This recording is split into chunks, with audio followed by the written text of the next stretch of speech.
같이 한번 인사하고 함께 말씀 나누면 좋겠습니다. 우리 같이 그렇게 인사하실까요? 하나님 당신과 함께 하십니다. 하나님이 당신과 함께 하십니다. 네, 잘 오셨습니다. 축복합니다. 네, 하나님이 오늘 우리와 함께 하십니다.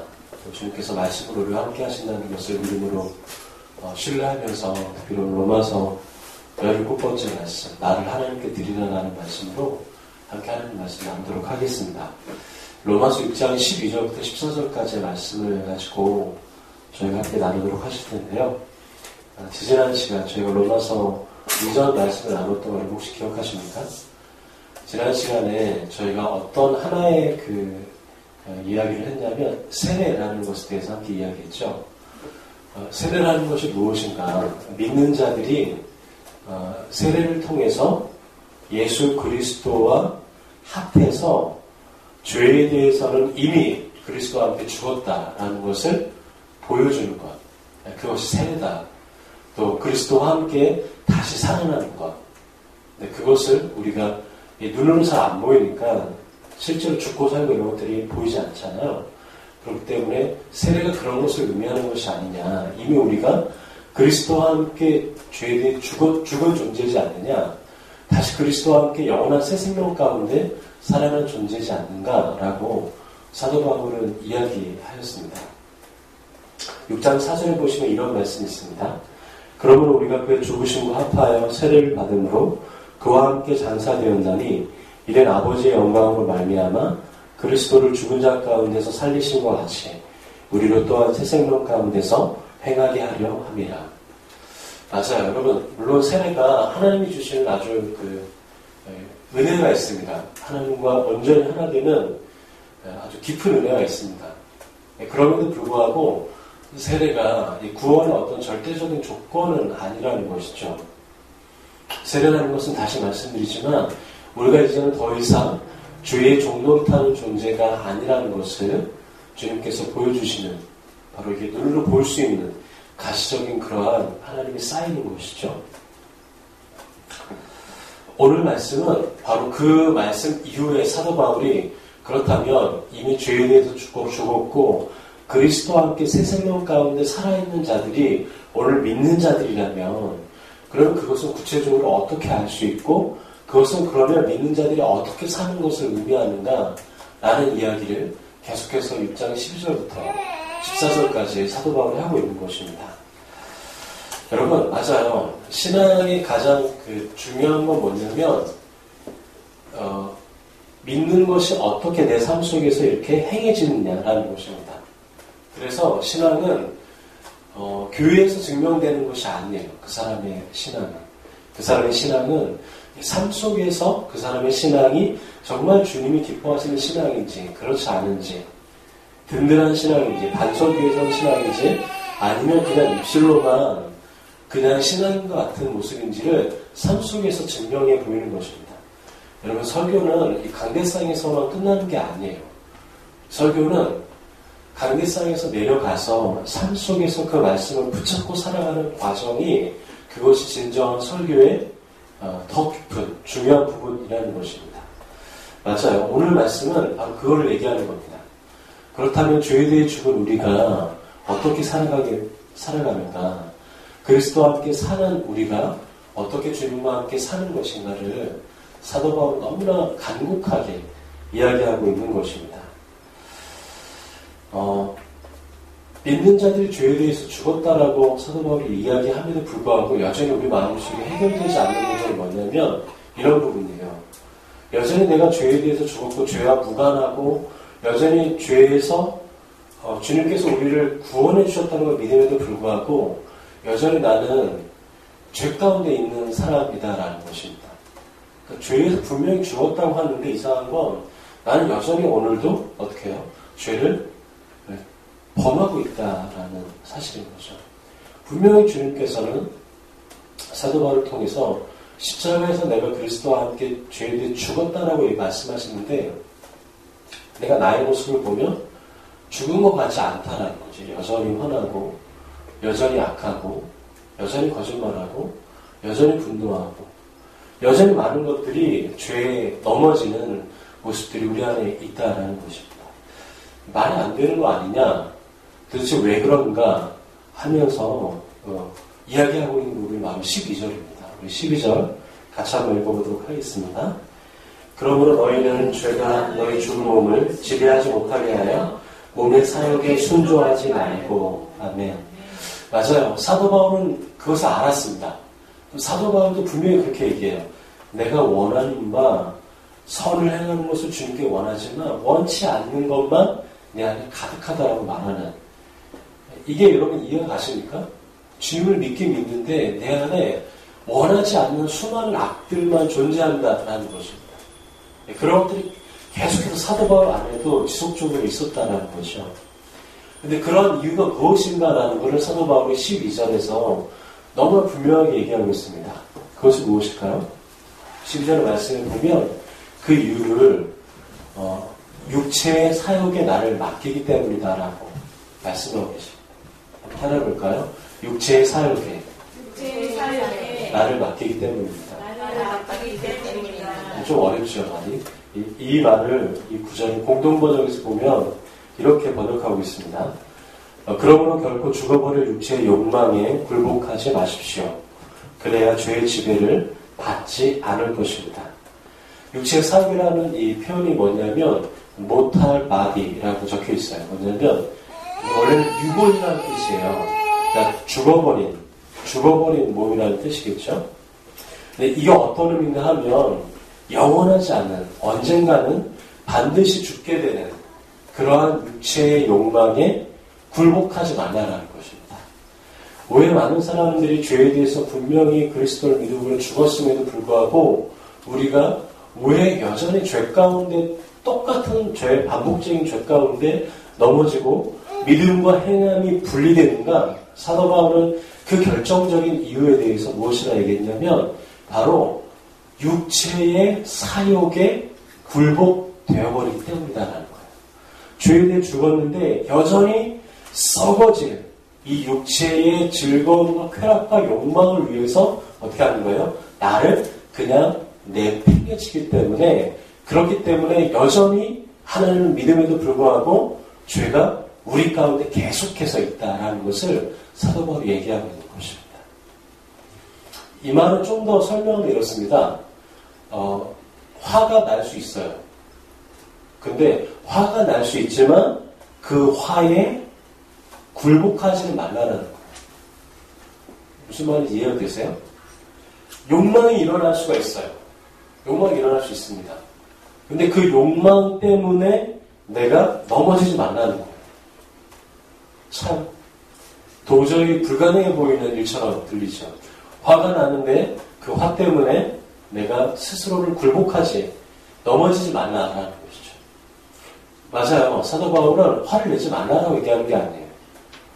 이 성경은 욕망이 일어나지 말라라고 뭐 이렇게 어떤 것들을 수련하고 수행하는 게 아니에요. 욕망이 일어나지만 그것 때문에 굴복하며 넘어지지 말라라는 이야기를 하는 것입니다. 근데 문제는 뭐냐면 이것이 도저히 불가능해 보인다는 거예요, 나한테. 바울은 우리가 십자가에서 분명히 주님과 함께 죽었음을 갈라디아서 2장 20절에 이렇게 표현하고 있죠. 내가 그리스도와 함께 십자가에 못 박혀 죽었나니. 자, 여러분들에게 한번 질문 해봤으면 좋겠습니다. 여러분들이 십자가에 못 박히셨습니까?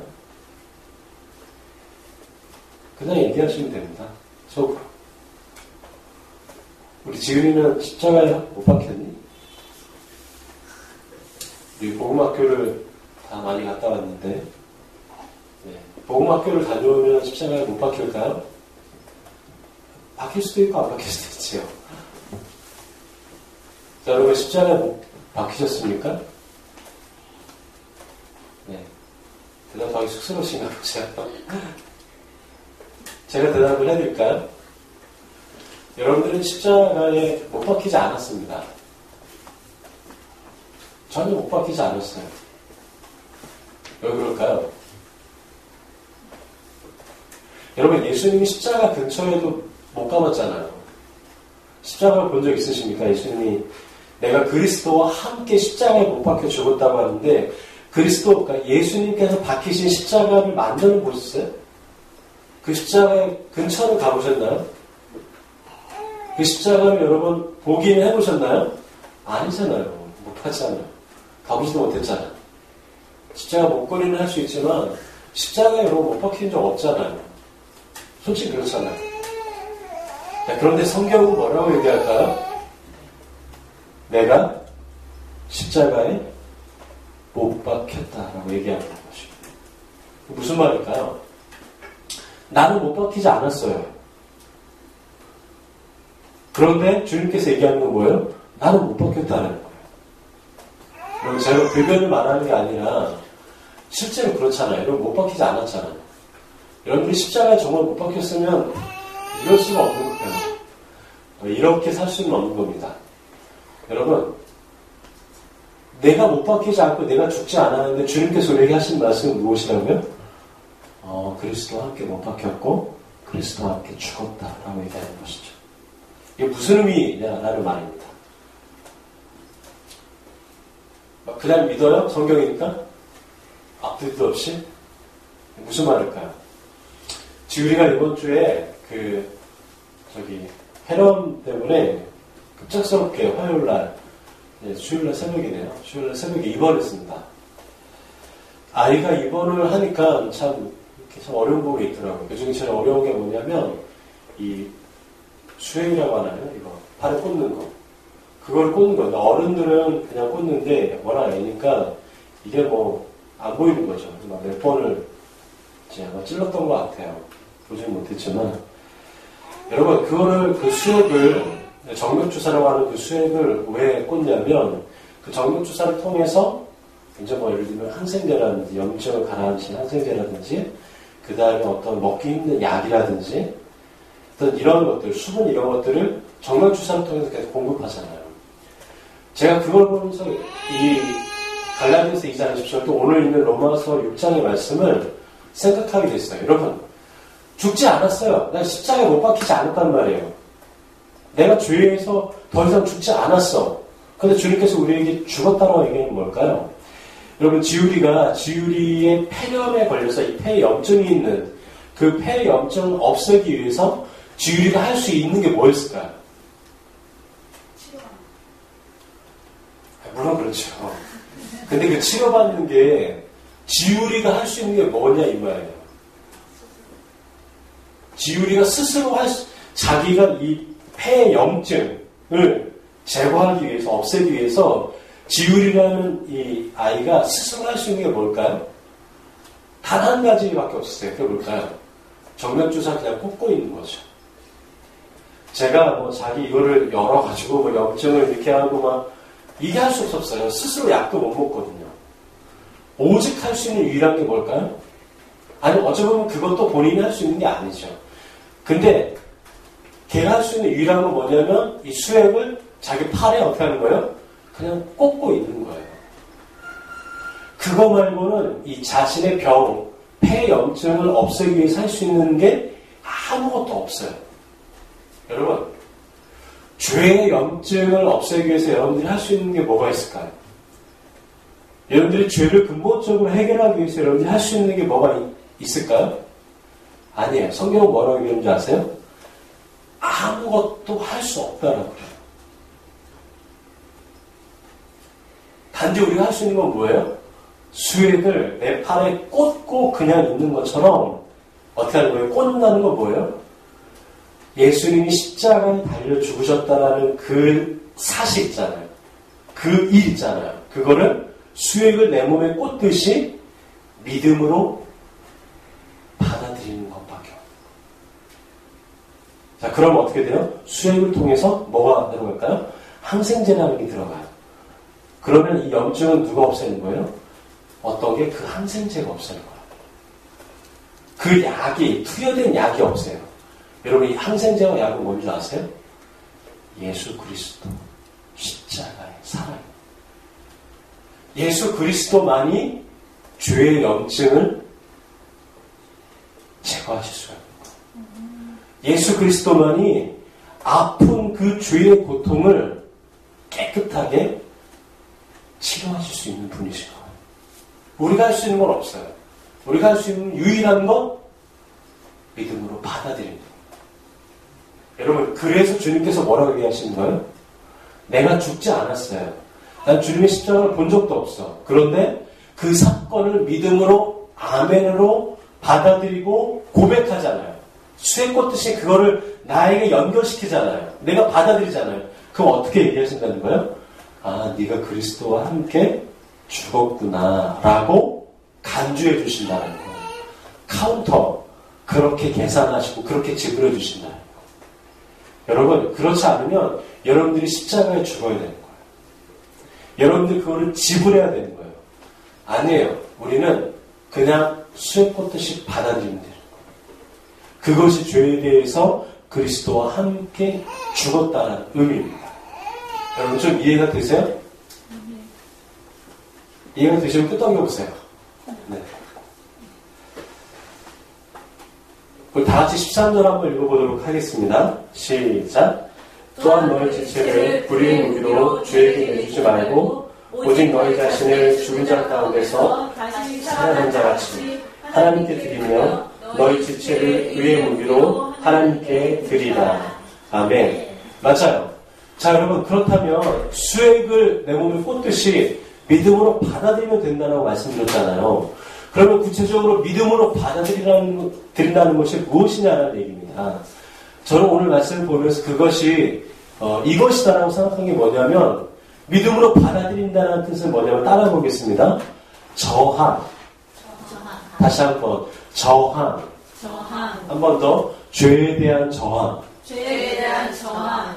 여러분, 믿음으로 예수 그리스도의 십자가를 내 몸에, 내 믿음으로 내 삶에 받아들이는 것은 무엇이냐면 죄에 대해서 어떻게 하는 거예요? 저항하는 거예요.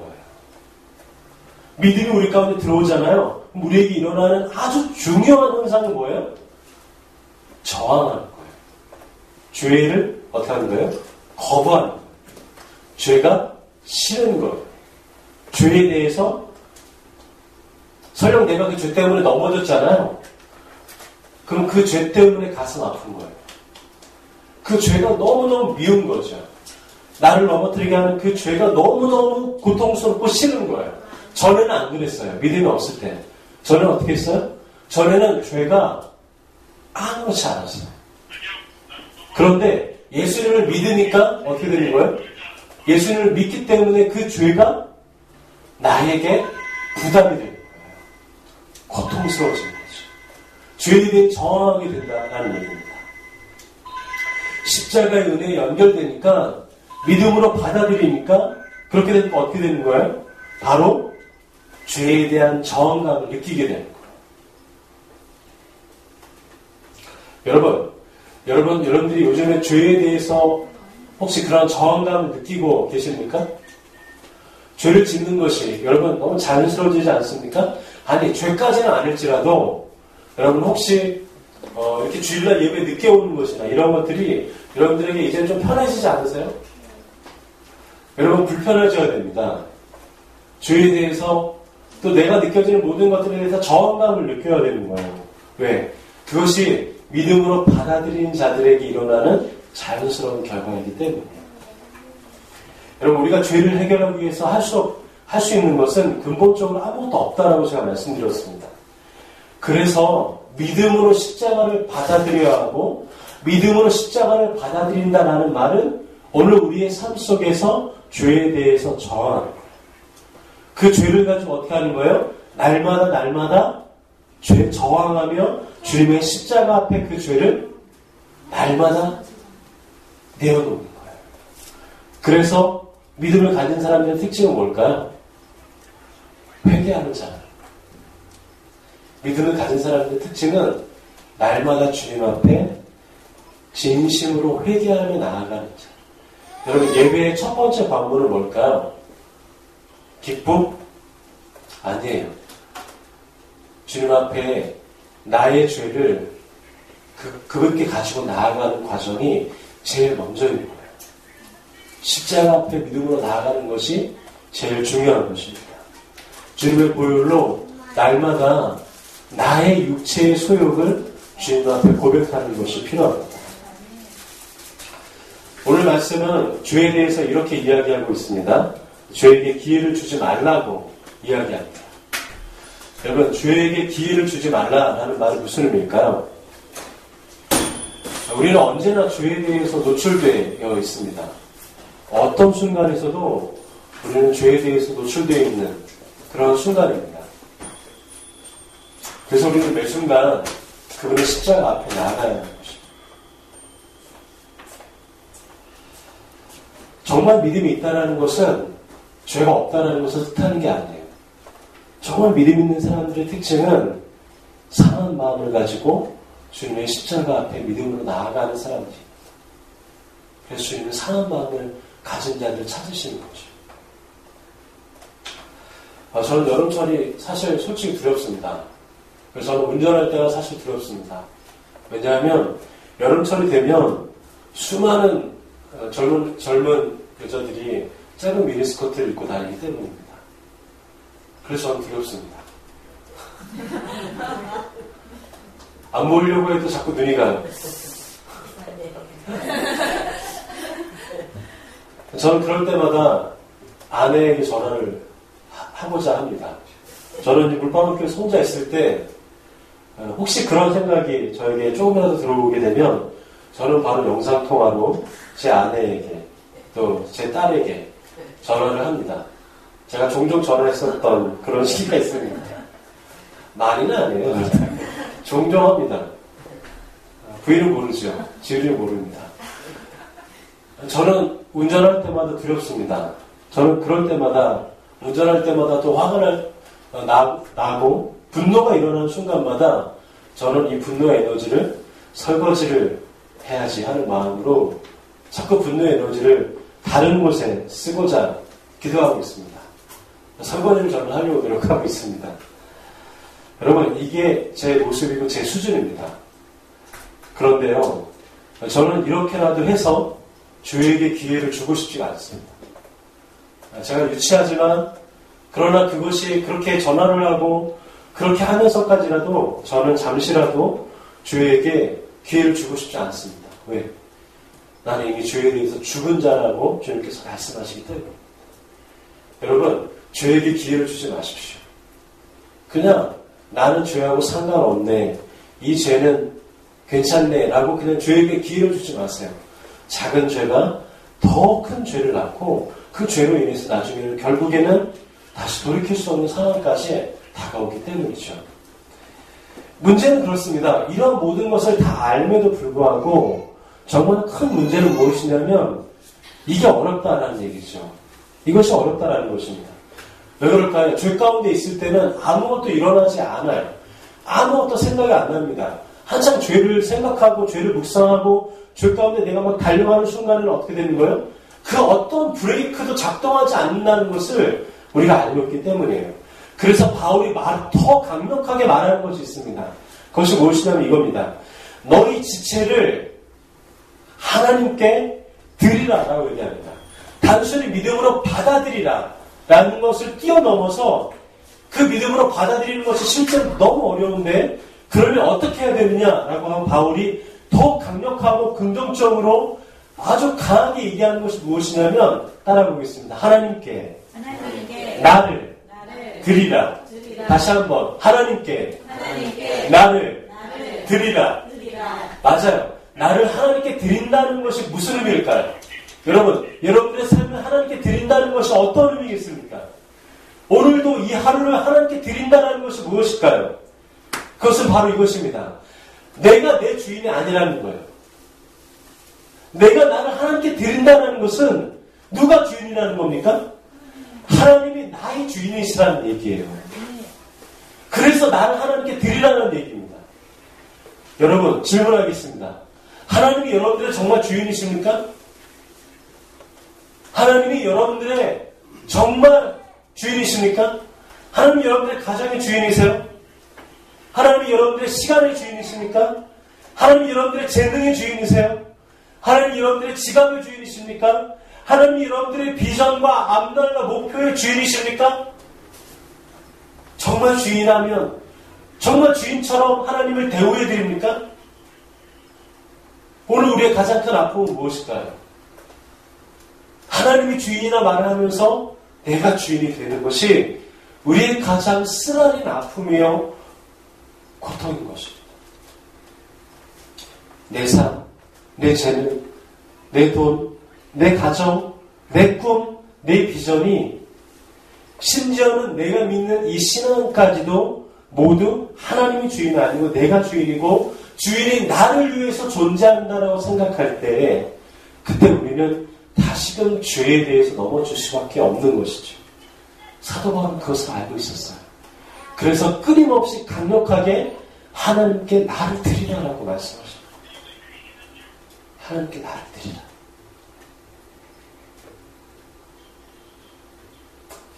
그래서 사도 바울은 우리가 하나님의 은혜 아래 있는 존재임을 말하고 계신 것입니다. 은혜가 아니면 살 수 없는 사람.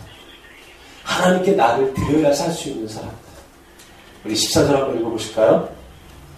죄가 너희를 주장하지 못하리니 이는 너희가 법 아래 있지 아니하고 은혜 아래에 있음이라. 아멘. 여러분, 은혜 아래 속한 존재가 저 여러분들입니다. 우리 같이 한번 서로 그렇게 한번 인사해 보겠습니다. 은혜 아래에 있는 사람입니다. 이렇게 인사해 보겠습니다. 여러분들이 은혜 아래에 있는 사람들입니다.